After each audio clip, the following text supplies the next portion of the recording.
Government said no more smart motorways without hard shoulders will be able to open without additional safety measures. Yet there's concern tonight about a decision to effectively open one here in the south without those measures.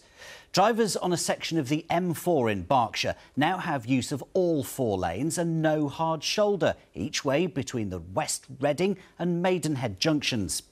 National Highways says until safety measures are fully in place, a 60-mile-an-hour limit will remain in force. But some drivers remain unconvinced. Joe Campbell has more.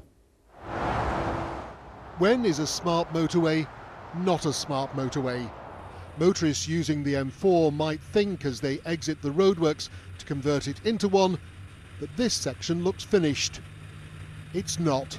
To the average driver, they will think this section is open, and if it's open, they would expect it to have the latest radar technology, but unfortunately, that's not running yet.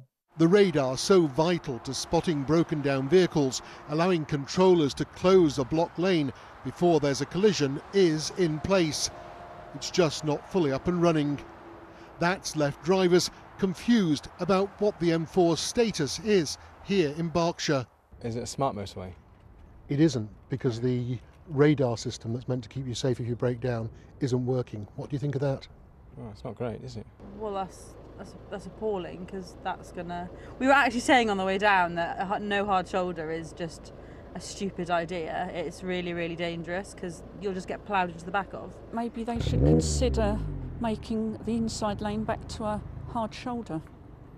That's my personal view.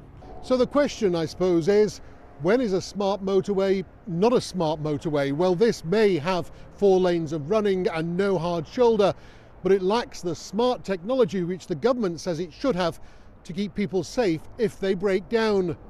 And that means, according to National Highways, whatever it looks like, it ain't a smart motorway.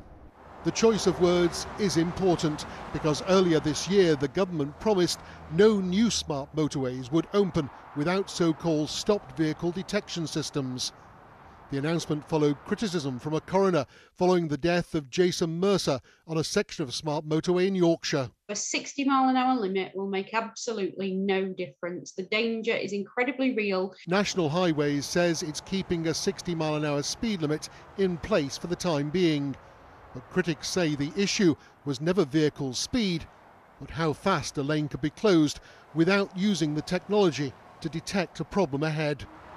Joe Campbell, BBC South Today, on the M4 in Berkshire. A man arrested